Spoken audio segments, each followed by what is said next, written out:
In the peaceful village of Eldoria, there lived a woman named Mira. She was as poor as the dry, cracked earth beneath her feet.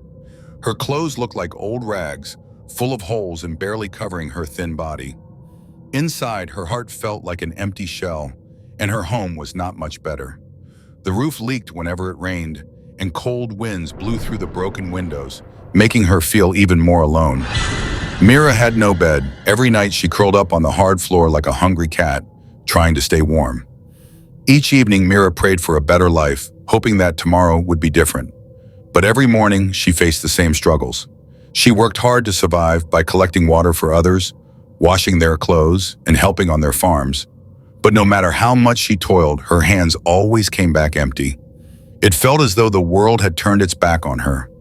Mira watched her friends, women she had grown up with, living happily with their husbands and children. They wore beautiful clothes and their homes were filled with laughter and joy. In contrast, Mira had no husband, no children, and no one to call her own. The villagers whispered behind her back, claiming she was cursed and that she was born with bad luck. Even the men kept their distance, afraid that her misfortune might rub off on them. Mira's life was like a sad story, and she walked through the village like a shadow, unnoticed, unloved, and unwanted. Still, despite everything, she kept going, holding on to the hope that one day the sun would shine brighter for her. But that day had not yet come. One hot afternoon, Mira carried a bundle of her tattered clothes to the river. The sun beat down hard, and the water sparkled like melted silver. She knelt by the river, scrubbing her rags with hands as rough as the village roads. The sound of the rushing water was the only comfort she had. As she washed, she heard the soft sound of footsteps behind her. Startled, she turned around, her heart racing like a frightened bird. Standing tall and proud was a woman dressed in clothing so fine that it seemed to belong to a queen. Her skin glowed, her jewelry sparkled, and her smile was sharp enough to cut. "Good day," the woman said, her voice smooth and sweet like honey. Mira blinked, unsure if she was dreaming. "Good day, ma'am," she replied, her voice barely above a whisper. The woman stepped closer. "My name is Lena. I've been watching you, Mira. I know your struggles." Mira's eyes widened in surprise. How did this stranger know her name? Lena smiled as if she could read Mira's thoughts. "I have a business opportunity for you. It's simple and will change your life," she said. Mira stared, her mind racing with questions. What kind of business? Lena reached into her bag and pulled out a bundle of crisp notes. "You will collect used clothes from the villagers. Bring as many as you can, and for every load I will pay you handsomely." Mira's jaw dropped. "Clothes?" she asked, confusion thick in her voice. "Yes," Lena replied firmly. "Don't ask questions. Just do as I say, and you'll never be poor again." With that, she handed Mira the money and turned to leave. "Remember," she said, "I'll be waiting." Mira sat by the river, clutching the money, her mind swirling with confusion. What kind of business was this? Why clothes? She didn't understand, but the weight of the money in her hand felt real. For the first time in her life, hope stirred in her chest. She packed her clothes and headed home, her heart beating rapidly with excitement. The next morning, Mira woke up with a plan. She knew the villagers might be suspicious if she asked only for clothes, so she decided to make her trade seem normal. With the money Lena had given her, Mira went to the market and bought colorful baskets and bowls, big and small, each one shining brightly in the morning sun. When she returned to the village, she knocked on the first door. An old woman opened it, narrowing her eyes at Mira. "Good morning, Ma," Mira greeted, holding up a bright blue basket. "I'm exchanging these for any old clothes, shoes, or garments you don't need." The old woman frowned. "Old clothes? Shoes? What kind of business is that?" "It's for a new venture," Mira explained, her voice steady. "If you have anything you're not using, I'll trade you this nice basket." The old woman's eyes lit up at the sight of the basket, and without hesitation, she went inside and returned with a pile of old clothes and shoes. Mira smiled. "Thank you, Ma. Here's your basket." At each house, it was the same. The villagers eagerly handed over their unwanted items for Mira's shiny baskets and bowls. By the end of the day, her sack was full, bulging with clothes, shoes, and most importantly, garments. That night, Mira sat in her small hut, sorting through her collection. She carefully separated the garments and placed them in a special sack, taking the other clothes outside to burn them in a hidden spot near the river. The flames crackled, consuming the evidence, while Mira watched, her face glowing in the firelight. The next day, she delivered the sack of garments to Lena by the river. "You've done well," Lena said, her voice smooth and confident. She handed Mira a thick bundle of money. Mira's heart soared as she clutched the payment. "Thank you," she whispered, feeling hope rise in her chest. Lena smiled, her eyes sharp. "Keep working, Mira. Your life is about to change." And so Mira's trade continued, each day bringing her closer to a life she never thought possible, while the villagers remained oblivious to the secret hidden beneath her newfound success. Before long, the news of Mira's trade spread through Eldoria like wildfire. Her colorful baskets and shiny bowls became the talk of the village. From the oldest grandmothers to the youngest brides, everyone was eager to exchange their old clothes, shoes, and most importantly, garments for Mira's fine goods. "Have you seen Mira's new bowls?" one woman asked her neighbor. "Yes, I traded my husband's old shirts yesterday and got one. It's beautiful," the neighbor replied, her eyes sparkling with excitement. Whenever Mira arrived in the village with her baskets, a crowd would gather instantly. Women pushed and shoved, each trying to hand over their old items first. Mira never lacked customers, and her sacks were always full by the end of the day. With Lena's regular payments, Mira's life began to change for the better. She repaired her leaky hut, replacing the torn roof with sturdy palm leaves. Her windows were covered, keeping the cold winds out.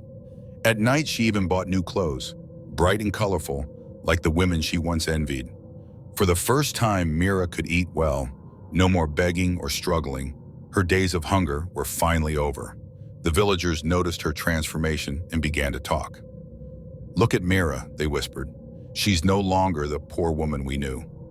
Maybe her business is truly blessed." But while her days were filled with laughter and trade, her nights hid a darker secret.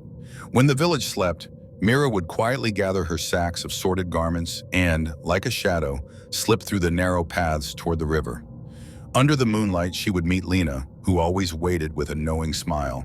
They exchanged only a few words, but each time, Lena would take the sack of garments and hand Mira her payment. No one in the village knew about these nightly meetings. To them, Mira's success was a simple tale of hard work. But in the dark near the river, something strange and unspoken was happening, and soon it would catch the attention of a curious neighbor. Mira's trade grew bigger than anyone in Eldoria could have imagined. She didn't stop at her village. Soon she started visiting neighboring villages, her baskets gleaming like the morning sun. Everywhere she went, villagers eagerly gathered their old clothes, shoes, and garments, waiting for her next visit. "Mira is coming tomorrow," they would say, excitement bubbling like a pot of soup. Everyone wanted a piece of her trade. Back in Eldoria, Mira's life was a marvel. Her once broken heart now stood strong and proud. Her clothes were fresh and her meals were satisfying. But while most villagers celebrated her success, one woman remained suspicious. Her neighbor, Talia, had always been sharp-eyed and couldn't ignore the strange pattern. Every night while others slept, Mira would carry her sacks and disappear into the darkness, returning hours later with a calm expression, though her eyes held a different story. One night, curiosity gripped Talia tightly. She wrapped herself in a thick shawl and waited by her window, watching Mira. As expected, Mira left her home with a heavy sack slung over her shoulder. Talia followed her, keeping a safe distance. The air was chilly, and the night was eerily quiet, but Talia pressed on, hiding behind trees and bushes until they reached the river. Crouching low, Talia peered through the tall grass, her eyes widening when she saw a figure sitting on a large rock by the riverbank. It was Lena, her rich clothes glowing softly under the moonlight. Around her, candles flickered, their flames dancing in a perfect circle. Mira approached, dropping her sack in front of Lena without a word. Lena opened the sack, pulling out only the garments and pushing the rest aside. Then Lena began to chant, her voice low and rhythmic, like the hum of bees. Talia's breath caught in her throat as she watched. Lena raised her hands and suddenly the garments vanished into thin air, leaving behind a faint, eerie glow. A strange laughter echoed through the night, sending chills down Talia's spine. Her legs trembled and her heart pounded like a drum. She wanted to know. Her legs trembled and her heart pounded like a drum. She wanted to run, but her feet felt as if they were stuck in mud. What had she just witnessed? Who was Lena? And what was she doing with the villagers' garments? Fear gripped Talia as she quietly retreated, her mind racing. She had seen enough for one night, but she knew this was just the beginning of a frightening truth. Talia's heart raced as she stumbled back through the dark forest, the eerie laughter from the river still echoing in her ears. Every rustle of leaves felt like a hand reaching for her. Clutching her shawl tightly, she moved as fast as she could, but the weight of fear made her legs feel heavy. She didn't stop until she reached home, slamming the door shut. Breathing heavily, she locked it and pressed her back against the wood, her heart racing. The shadows in her room seemed to stretch and move, and the silence was deafening. Talia sat in the corner, her knees pulled to her chest, her eyes darting around the room. Sleep refused to come as her mind replayed the scene by the river. The candles, the chants, the disappearing garments, and Lena's haunting laughter. She hugged herself tighter, whispering prayers under her breath, begging for the night to end. At the first light of dawn, Talia could take no more. She threw on her wrapper and rushed out, heading straight to the elder's house. Her bare feet slapped against the dirt paths, stirring dust as she ran. When she arrived, the elders were just waking up, their faces lined with sleep and age. But the panic in Talia's eyes erased their weariness. "What is it?" one elder asked, his voice heavy with concern. "It's Mira," Talia cried, her words tumbling over each other. "She goes to the river every night. There's a woman, Lena. She's doing something dark with our clothes. I saw it with my own eyes." The elders exchanged uneasy glances. "What did you see?" another elder asked, leaning forward. Talia took a deep breath, her voice trembling. "There were candles. Lena was chanting. She took only the garments, and then they vanished. After that, there was laughter, evil laughter." The elders sat in silence, their faces growing more serious with each word. Finally, one of them rose. "This is a grave matter. We must summon Mira at once." The village bell rang, its sharp clang waking everyone. Men, women, and children gathered quickly in the square, murmuring among themselves. "What's happening?" they asked, confusion filling the air. When Mira arrived, her face was calm, but her eyes showed her anxiety. The elders stood before the crowd, their expressions grim. "Mira," the head elder began, "your neighbor Talia has brought a troubling report. She says she followed you to the river last night and saw things that concern the safety of this village. We demand an explanation." The crowd fell silent, all eyes on Mira. The air was thick with tension, and even the smallest breeze carried whispers of fear. Mira stood in the center of the village square, her legs shaking like leaves in the wind. The villagers' eyes bore into her, their faces a mix of fear and anger. She swallowed hard, but her throat felt dry. "Mira," the head elder said again, his voice sharp. "Speak, what are you hiding?" Mira looked down, her hands tightly gripped together. I can't," she whispered. "I took an oath. If I speak, I will go mad or die." Gasps rippled through the crowd. Whispers rose like the hum of bees. "An oath? What kind of oath?" The head elder frowned and turned to one of the younger men. "Bring the chief priest," he ordered. The villagers waited in tense silence until the chief priest arrived, his long staff tapping against the ground with each step. His sharp and knowing eyes scanned the crowd before settling on Mira. "You've taken an oath," the priest said, his voice deep and commanding. Mira nodded, tears streaming down her face. The priest raised his staff and began to chant, his voice rising and falling like the waves of a river. The air grew heavy and a strange stillness settled over the square. The villagers watched in awe as the priest's chant seemed to wrap around Mira like an invisible rope. Finally, the priest stopped and pointed his staff at her. "Speak," he commanded. "The spirit will protect you." Mira fell to her knees, trembling. "It's Lena," she sobbed. "She's not an ordinary woman. She forced me to collect your garments to steal your lives." The villagers gasped in horror. "Our lives?" someone shouted. Mira nodded, her tears falling freely. "Yes, she told me she would make me rich if I helped her. Every time I bring her garments, she performs rituals. She uses them to take your strength, your fortune, your very souls to grow her wealth." The villagers stared in shock, their faces pale. "I had no choice," Mira cried. She said if I didn't take the oath and obey her, she would kill me. I was desperate. I'm so sorry. The head elder's face hardened. He turned to the chief priest. What can we do? The priest stroked his beard thoughtfully. We must find Lena and destroy her power. Only then can we break her hold on the village. The crowd erupted in a mix of fear and anger. The once celebrated trade of baskets and bowls had turned into a dark tale of deceit and danger, revealing the true cost of their discarded clothes. The chief priest stood tall, his staff firmly planted in the ground, his eyes sharp as a hawk sweeping over the gathered villagers. The square was so silent that even the rustling leaves seemed afraid to make a sound. This is no ordinary matter, the priest said, his voice echoing. A powerful witch hides among us, feeding on your lives through the work of Lena. But fear not, the spirits have spoken, and they will guide us to break this curse. The villagers shifted nervously, some clutching their children, while others murmured prayers under their breath. Now, the priest continued, if you have ever given your garments to Mira, step forward. The curse cannot be lifted if you hide. For a moment, no one moved. Then slowly, women began to step forward, their faces pale with fear. One by one, they stood before the priest, their heads bowed in shame and terror. I gave 3 pairs, admitted an elderly woman as she joined the line. Me too, whispered a young mother, clutching her baby tightly. Soon more women came forward until nearly half the village stood before the priest. The men watched in stunned silence, their faces reflecting a mix of anger and fear. The priest raised his staff, drawing a circle in the dirt around the gathered women. He began to chant, his voice deep and rhythmic, each word carrying the weight of ancient power. The air grew dense and the villagers felt a strange pull, as if the very ground beneath them was alive. He called upon the spirits of the land, the river, and the skies. The flames of the ceremonial torches flickered wildly, and a cool wind swept through the square. The villagers shivered, though the night was warm. As the chants grew louder, the women inside the circle began to sway, their eyes wide with fear.